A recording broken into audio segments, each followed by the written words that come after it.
Listen, I'm in my mid-30s right now, and I have done so many things that are so embarrassing.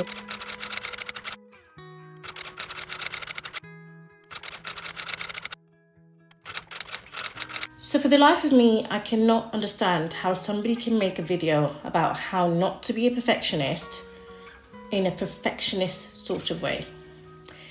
And that's what I just try to do.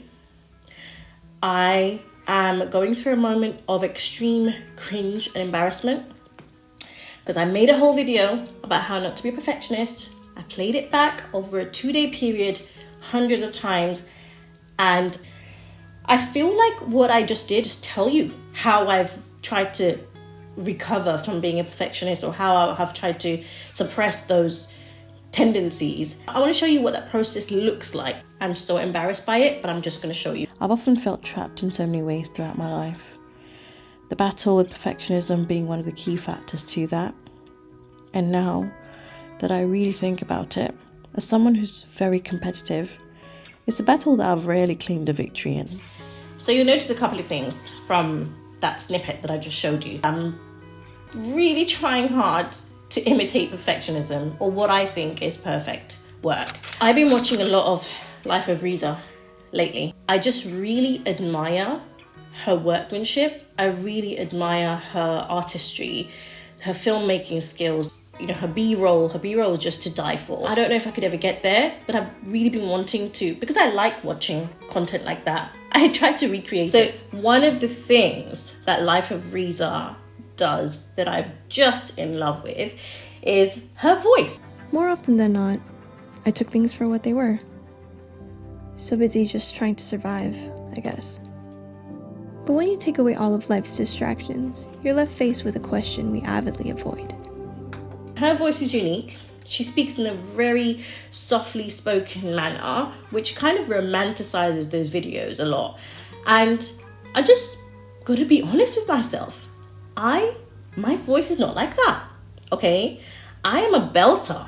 Like, I speak from my diaphragm. I just will never be that softly spoken. You see, that's me trying to be perfect. A couple of tips. What we tend to do as perfectionists, I think, is we tend to have this idea that we're not going to release a piece of work or share a piece of work or do something unless it is absolutely perfect. When you're doing something, or when you're aspiring to something, the goal is to get better each time. I mean, it's never going to be perfect. Let's just get that straight.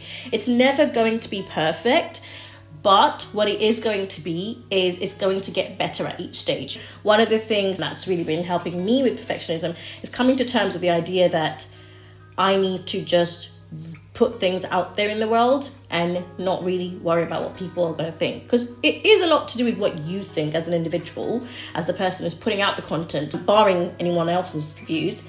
But it is also a lot to do with what other people think. Okay, listen, I'm in my mid-30s right now, and I have done so many things that are so embarrassing. But you know what? At the end of the day, that's life. You get one shot at it, and no one's going to live your life for you. So if you need to better your life and better yourself, that's up to you, okay? And if that means, you know, losing face for a minute or two, then let that be. I'd say a more practical tip would be, if you've got a certain project, time it. Give yourself a deadline, okay? So like, for example, I want to release this video. Like, I'm sick of making this video right now. I just want to release it. So what I'm going to do is I'm going to give myself a limit. I'm going to give myself, I don't know. Let's do it now, actually. I haven't given myself a limit yet. But I'm going to give myself 10 days. So give yourself a time limit, and whatever you can produce by that time is what you can produce, and you put it out there. Okay? Now, this can go for, like, if you're a YouTuber, or if you've got a project at work, or if you've got something you need to get done at home. Let's say, like, you need to declutter, or I don't know, whatever you need to get done.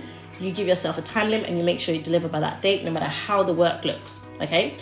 I mean, I read this amazing book, by Austin Kleon, and it just changed the way I look at creativity. So, like, one of the things I really take away from it is it's all about the process and not the end product, right? So, and people love to see the process. People love to, like, this is what he says, like, think process, not product. I love watching the process behind Peter McKinnon's, like, videos. I love watching Ali Abdaal's, like, behind the scenes channel, you know, like his vlogging channel, and what's the other one? The podcast channel, where people talk about how they came to the place where they are now. Like, that's things I love to see, because it makes you know how much of a struggle it is, or how much work was put into that, making that thing or becoming that person, that you feel like, okay, this is normal. What I'm going through is normal, okay? So that's one of the ideas which I completely adore. The other thing is he encourages you to share something small every day. Share something small every day. And I think that's so key, because for us perfectionists, we don't want to share something until it's like near perfection, which is why I released so few videos on this channel to begin with. If you'll notice, I've only got like 30 something or 50 something videos. After being on YouTube since, I'd say maybe 2009. I released my first video on YouTube in 2009, and I didn't really stick with it because of this thought of being a like having to be a perfectionist. If your success depends on you putting stuff out there constantly, then what you should do is you should be putting stuff out there every day. I think this is fascinating, because there's always kind of this myth of the overnight success.